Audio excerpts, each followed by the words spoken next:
যদি যাই না সই না বুঝা মানব রচিত কুফরি তন্ত্র মন্ত্রের পক্ষে কেউ সেল মারে, তোমার কাছে বিচার রাখলে ইমান থাকবে কিনা?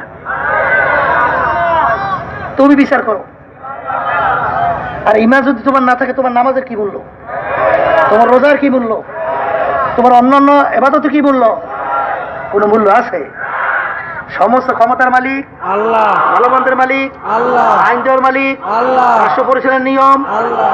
এখন তুমি এইটা বাদ দিয়ে এখন কই দিয়েছো মানব অমুক সমাজতন্ত্র, পুঁজিবাদী গণতন্ত্র, এরপর ধর্মনিরপেক্ষতাবাদ আর মানব রয়েছে তন্ত্রমন্ত্র। এইটা হইলে এই দেশ পরিচালনার নীতি আদর্শ।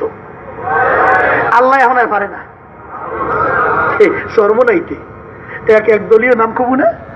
আমার লাগ কইতেছে যে হুজুর, আমরা সব বিষয়ে আল্লাহর ক্ষমতা সম্পূর্ণ মনে করি, রাষ্ট্র পরিচালনার জঙ্গভঙ্গের ব্যাপারে একটু মানব রচিত ওইটা মনে করি। আমি কইল ওরে ভাই রে ভাই, কই লিখি তুই? তা আল্লাহ সব পারে, আল্লাহ বুঝে এইটা চালাইতে পারে না, তাহলে তুই এইটা অস্বীকার করলি? জানিয়ে শুনে বলতে তো ইমান নাই, এটা ঠিক। এখন আমার বাজানদেরকে বলবো, পর্দা আলেম মা বোনদেরকে বলবো, বাজান ভালো কইরা বোঝো, এই যে নির্বাচন আসতেছে, আমরা তো আল্লাহর ফজলে সিদ্ধান্ত নিয়ে ফেলছি, এই নীতি আদর্শ বাস্তবায়নের জন্য কে সাড়া দেয় বা না দেয় দরকার নাই। বাজার আমার মনে আছে, যখন চরমনাইতে বলছিলাম যে বাজার যদি লজ্জা করে একজন এলাকায় লোক নাই, তারপরেও তুমি যদি দেখো এই আদর্শ বাস্তবায়নের পক্ষে কোনো প্রার্থী নাই, তাইলে তুমি নিজে মাথাটাকে একটু পিছনে একজন আর রাইখে গুজিয়া মার্কাটা উপরে উড়ে ধরে রেখো। কি জোরে বলার কথা ঠিক না? ঠিক। এক জায়গায় গেছি, কইতেছ হুজুর এলাকায় কেউ নাই, ওই যে আল্লাহর বান্দায় নিয়ত করিয়ে আসছে, যদি কেউ না থাকে আমি আছি। কি শুনাই, ওই মার্কে দাঁড়াইয়া খাড়া করে চলতেছে, আমি আছি। কথা ঠিক। এই জন্য আমার বাজানদেরকে বলবো, পর্দা আলে মা বোনদেরকে বলবো, বাজার আমি বইলা রাখলাম, মানবেন কিনা জানি না, না মানলে জোর কইরা মানানোর দায়িত্ব আমাদের না। কারণ আল্লাহ নবী সাল্লাল্লাহু আলাইহি ওয়াসাল্লাম যখন ইমানের দাওয়াত, অন্যায়ের বিরুদ্ধে কথা বলা শুরু করলো, যখন ওরা ইমান আনে না, খারাপ থেকে ফেরে না, আল্লাহ নবী এবং পেরেশান হয়ে গেল, মনে হয় নিজেকে ধ্বংস করে ফেলবে। আল্লাহ রাব্বুল আলামিন আয়াত নাযিল করে, নবী রে, ও আমার রাসূল, আপনাকে তো আমি দারোগা কইরা পাঠাই নাই, আপনাকে পাঠাইছি দাওয়াত পৌঁছে দেওয়া, মানে বা না মানুক ওটা বসবো আমি মাওলা ওদের সঙ্গে। জোরে বলেন কথা ঠিক না? ঠিক। আল্লাহর বান্দারা এই জন্য উলামায়ে কেরাম দেখবেন অনেক সময় বলে, আমা আলাইনা ইল্লাল বালাগ, আমার দায়িত্ব পৌঁছাইয়া দেওয়া, পৌঁছাইয়া দিলাম, মানা বানা মানা দায়িত্ব তোমার এবং বসবো আল্লাহর সঙ্গে। চরমোনাই যারা আসছেন আমার বাজানদেরকে বলবো, বাজান আমার আব্বা রাহমাতুল্লাহ আলাইহি বলতেন, বাজান রে, তোমার শরীরের ভিতরে ফোড়া হয়েছে, ডাক্তারের কাছে দৌড়াও, ডাক্তার সিদ্ধান্ত নেছে চাকু দিয়ে ওইটাকে কাটা রাখবে। বাজান রে, তোমার শরীরের ভিতরে গোশত কাটবে, কত কষ্ট, এরপরেও তুমি টাকা পয়সা দিয়ে ওইটা কাটাও, কারণ কি বড় ক্ষতি থেকে বাঁচার জন্য। ঠিক বাজান চরমোনাইতে আসছেন, বাজান কুরআন এবং হাদিস অনুযায়ী আব্বাজান রাহমাতুল্লাহ আলাইহি বলতেন, যতক্ষণ তোমাদেরকে পথ দেখাবো ততক্ষণ তোমরা আমাদের কথা মানবা, যখন কোরআন এবং হাদিসের বাইরে পথ দেখাবো আমাদের চরমোনাই থেকে ভাইগা যাও আজি। বাজানদেরকে বলবো, বাজান আমার আব্বাজান রাহমাতুল্লাহ আলাইহি বলতেন, আল্লাহ বলেন, ইয়া আইয়ুহাল্লাযীনা আমানু দুখুলু ফিস-সিলমি কাফা, দিনের ভিতরে পুরাপুরি ঢোকো। অনেক সময় আমি উদাহরণ দিয়ে বলি, আব্বাজানও বলতেন, বাজান ছাত্র 10 সাবজেক্টে পরীক্ষা দেয়, 9 সাবজেক্টে 100-এর ভিতরে 100 নম্বরই পাইল, এক সাবজেক্টে ছাত্র ফেল করলো, বাজার ছাত্র কিন্তু ফেল, ছাত্র কিন্তু পাস করতে পারে নাই। 10 সাবজেক্টে যদি করে 33 নম্বর পায়, ছাত্র কিন্তু পাস। বাজার দিন কিন্তু পরিপূর্ণ, নবী কিন্তু শেষ নবী, দিনের ভিতরে আর কোনো পরিবর্তন আসবে না বাজার। আর আল্লাহ বলছেন, আমার ইমানদারেরা যারা আমাকে বিশ্বাস করো, তোমরা দিনের ভিতরে পুরাপুরি ভাবে ঢুইকা যাও। আমার আব্বাজান বলতেন, বাজার আমার ভিতরে দিনের যদি কোনো অংশ কমতি থাকে দয়া মায়া কইরা তোমরা আমাকে ধরাও, কারণ বাজার রে আমার মালিক বলছে পুরা দিনের ভিতরে ঢুইকে কবরে আসো।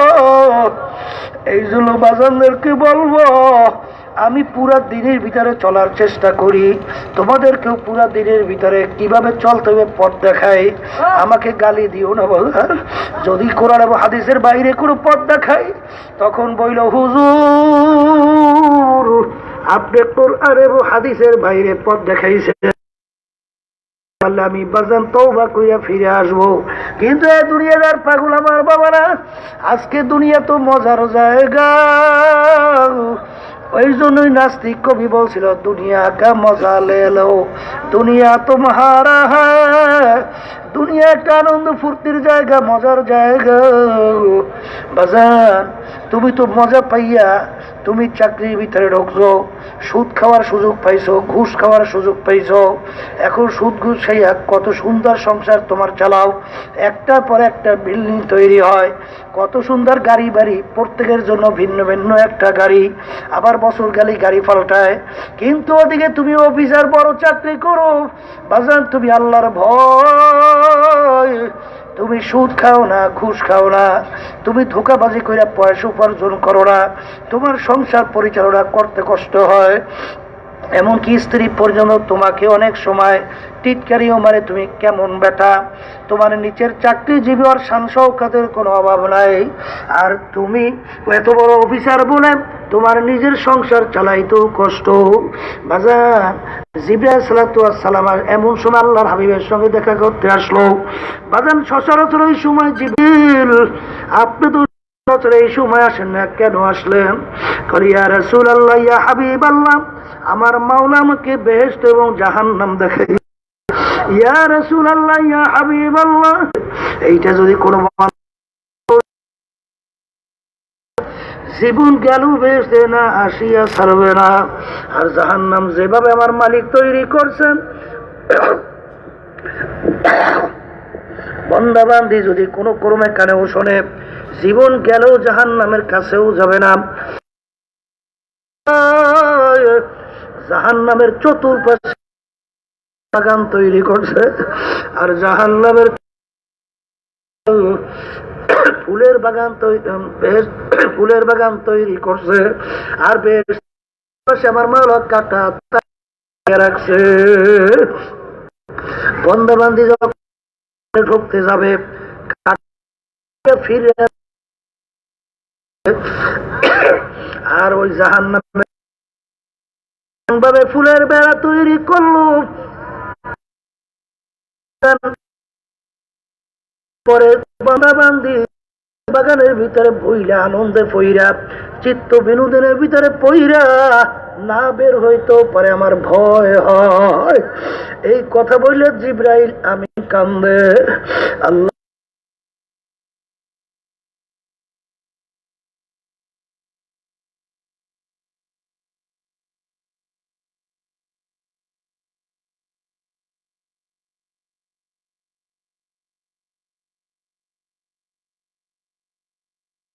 ইবলিসের ঠান্ডা পানিতে ওযু কইরা ওই সময় মসজিদে নামাজ পড়া কষ্ট,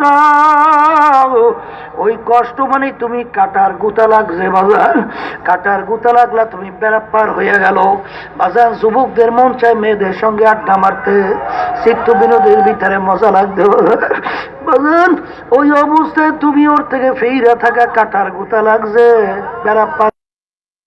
বাজান যুবক বয়সে দাড়ি রাখা দেখতে বুড়া বুড়া দেখা যায় বাজান রে, এমনকি বন্ধুরা পর্যন্ত টিটকারি মারে, এই তোমার এই বয়সে তুমি দাড়ি রাখছো, তোমাকে বুড়া বুড়া দেখা যায়। অনেক মেয়েরা তো বিবাহ বসতে চায় না, আচ্ছা, আরে এই অবস্থায় তুমি দাঁড়িয়ে রাখছো, কাটার গুতা লাগছে, বেড়া পার হইয়া গেলা। বাজান তুমি বড় অফিসার, তোমার সামনে টাকার পাহাড় করতে আছে, মাওলার ভয়ে তুমি হারামের ভিতরে লিপ্ত হও নাই। বাজান কাটার গুতা লাগছে, বেড়া পার হইয়া গেলা। এ দুনিয়াদার পাগল আমার বাবারা, আরে আগে বোঝো নাই বিভিন্ন দুনিয়ার দলের নেতা নেত্রীর সঙ্গে জড়াই আসো। বাজানদেরকে শুই না রাখো বাজান, আমার ফেকেও রাগ কইর না। আমার মালিক বলছেন ইয়াউমা নাদউ কুল্লা উনাসিম বিইমামিহিম, কিয়ামতের ময়দানে আমার মালিক প্রত্যেকটা মানুষকে তার দলের নেতা নেত্রীর সঙ্গে ডাকবে।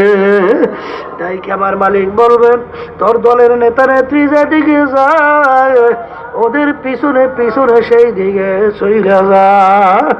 যার সঙ্গে যার মোহাব্বত তার সঙ্গে তার আমার। এখন বাজান তুমি দল করো, দুনিয়ামুখী দলের সঙ্গে জড়াইয়া তোমার কত পাওয়ার, তোমার কত সম্মান। বাজান শান শওকতের কোনো অভাব নাই। তোমাকে দেখলে লোকে ভয় পায়, আবার নিজে নিজে খুশি, আমাকে দেখলে লোকে ভয় পায়। এ দুনিয়ার পাগল আমার বাবারা, মানুষকে মানুষ কেন ভয় পাইবে? মানুষ তো পাগলা কুত্তারে ভয় পায়, মানুষ তো হিংস্র জানোয়ারকে ভয় পায়। তোমাকে কেন ভয় পায়? তাহলে তোমার বুঝতে হবে এখন তুমি আর মানুষ নাই, তুমি একটা কুত্তা পাগলার চেয়েও খারাপ হয়ে গেছো। তোমার কোন খবর নাই। এ দুনিয়াদার পাগল আমার বাজানরা, এখন তুমি দিনের বুঝ পাইছো, চরমনাইতে আসছো। এখন তোমার দুনিয়ামুখী দল থেকে কেমনে ফেরবা?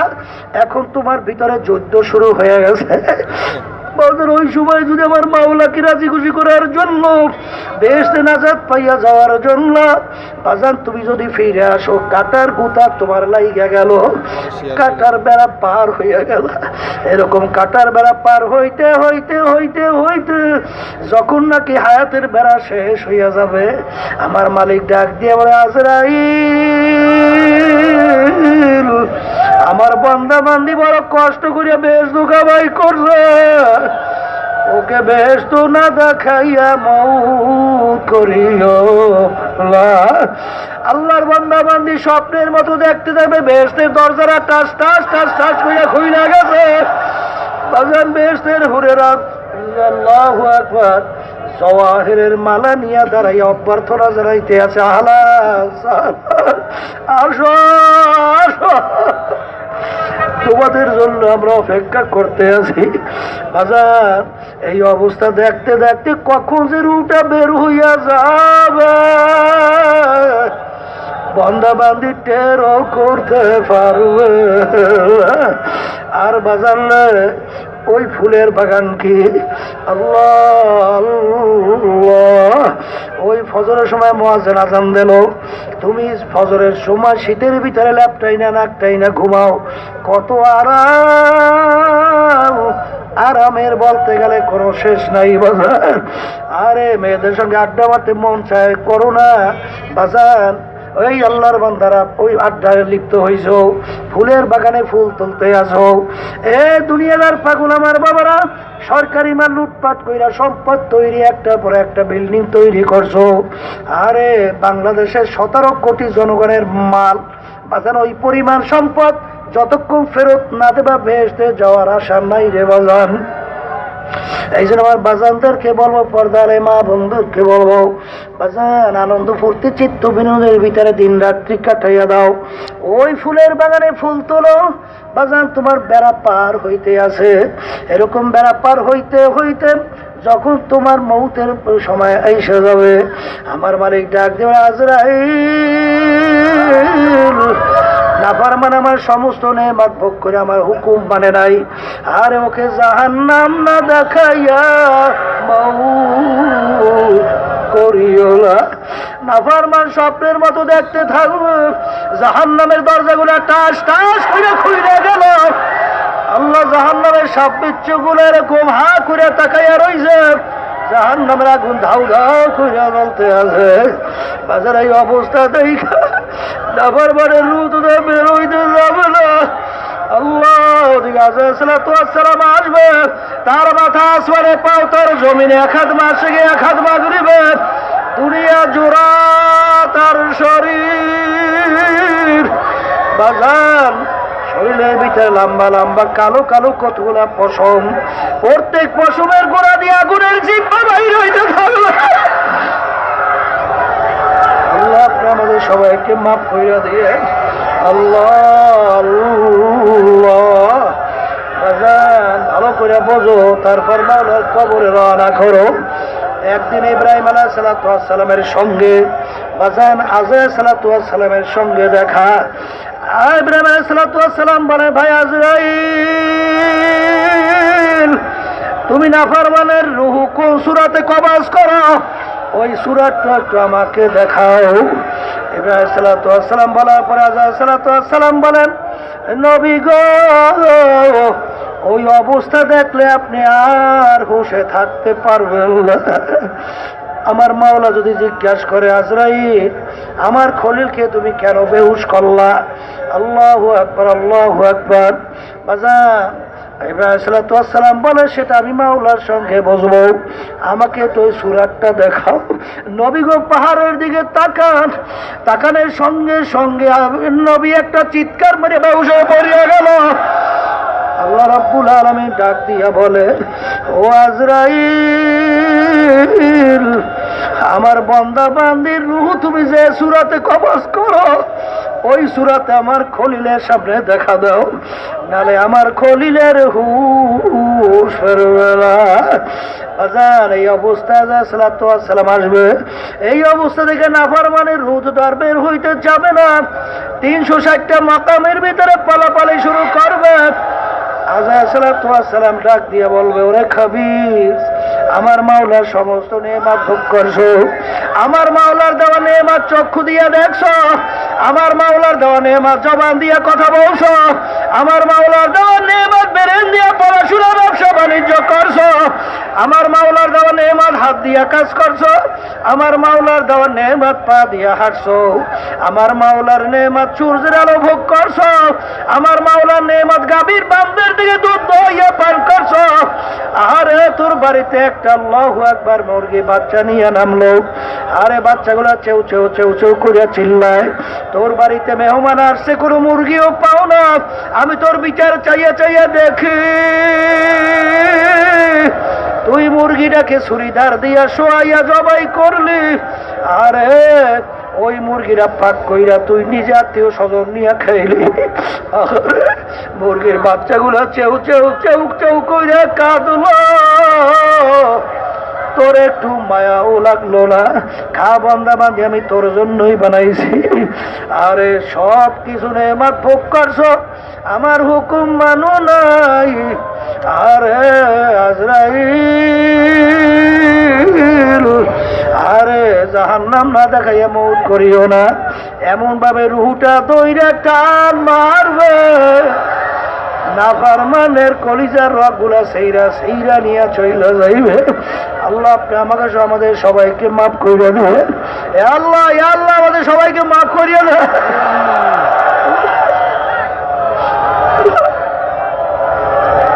আল্লাহ আল্লাহ আল্লাহ। আবার মাইকটারে কমাইয়ায়, সামনের মাইক হলে আর শব্দ হয় না, এখন আলোচনা করতে কষ্ট হইতে আছে। প্রথম অবস্থা কত ভালো ছিল। আল্লাহ আল্লাহ আল্লাহ আপনি আমাদের সবাইকে মাফ করে দিয়ে। আল্লাহ দয়া করে আপনি আমাদের সবাইকে মাফ করে দিয়ে। আল্লাহ চমনের মাহফিলের বাসের দিকে আপনার রহমতের নজরে একটু তাকা।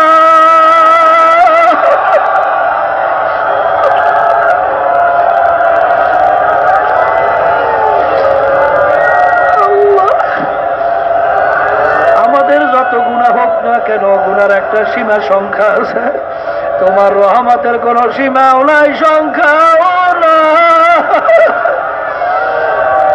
আল্লাহ ওই আযাব আমরা সহ্য করতে পারবো না। এ আল্লাহর বান্দারা, এ নাফরমান আমার বাবারা, যারা এখন আল্লাহর হুকুম নবীর তরিকা অনুযায়ী চলতে পারো না, বাজার আমার মাওলা যে জাহান্নামের আযাবের ঘোষণা দিছে, ওই এক সেকেন্ডে আযাব সহ্য করার শক্তি দুনিয়ার কোনো মানুষের নাই। আমার মাওলা জাহান্নামের আগুন কিভাবে তৈরি করছেন একটু শুইনা রাখো। আল্লাহু আকবার, আল্লাহু আকবার, নারুল্লাহ।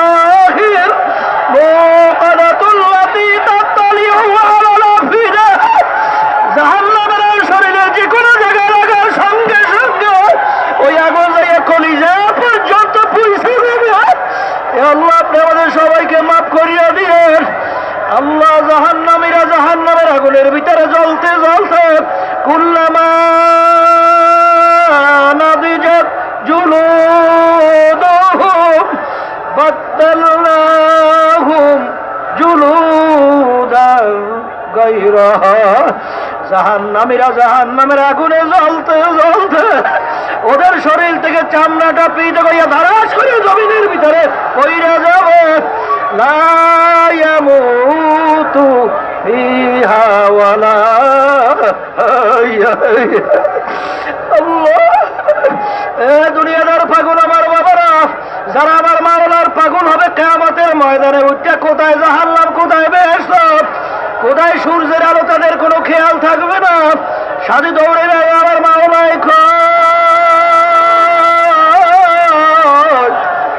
আমার মাওলাই আল্লাহ সাতারাউনা রাব্বাকুম কামা তারাউনাল কমরা ফি লাইলাতিল বদর। বাজান পূর্ণিমার চন্দ্র আকাশের ভিতরে উড়ে গেলে যেরকম ভিড়াভিড়ি দেখতে লাগে না, এরকম আল্লাহর বান্দা বান্দীদেরকে ডাক দেবে আমার পাগলেরা, আমার পাগলেরা। তোদেরকে কত ঘুরান ঘুরাইলাম, আরে আমার হুকুম পালন করতে যাইয়া আরে কত কষ্ট করলি, আর তোদেরকে ঘুরাবো না।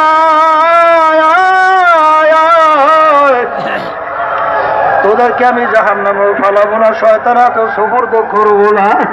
আমার কুদরতে কোলের মধ্যে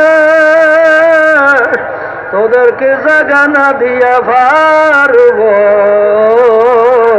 না। আশিকারা রোজে মাশার বাকিয়ামত কারণী, आशिक़ारा जुज़ तमाशा ये ज़माने यारनी। आशिक़ बहावाए दोस्त मदहुशबू। আল্লাহর পাগলেরা, দুনিয়াদার পাগল আমার বাবারা, এরপরেও যদি মন না বোঝে, কত ঘটনা আমার মাওলা বাংলাদেশেও মাঝে মধ্যে দেখায়। বাজান চরমনার মুজাই ছিল কুড়িগ্রাম।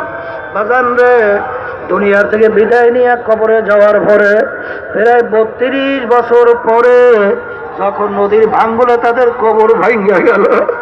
বাজান 32 বছর পরে কাপড়ের কাপড় সব আনাম তাজা লাশ বের হইয়া আসলো। বাজার এখন উঠাইয়া বাজার রহমাতুল্লাহ তার নামের মাদ্রাসা ফজলুল উলুমের সামনে এখন আবার নতুন ভাবে দাফন করলো। এ দুনিয়াদার পাগল আমার বাবারা, যত ঘটনা মাঝে মধ্যে আমার মাওলা দেখা। বাজান কবরে কাপড়ের কাপড় সহ লাশ তাজা। বাজান দিনদার আল্লাহ ওয়ালা ছাড়া দেখা যায় না। আবার কত কবরে আগুন দেখা যায়, সাপ দেখা যায়। নাফরমানের চেহারা শুয়ারের চেহারা হইয়া পড়িয়া আছে। নাফরমানের জিব্বারে কাইনা না বিস্তাল পর্যন্ত ঝুলাইয়া রাখছে। যতদূর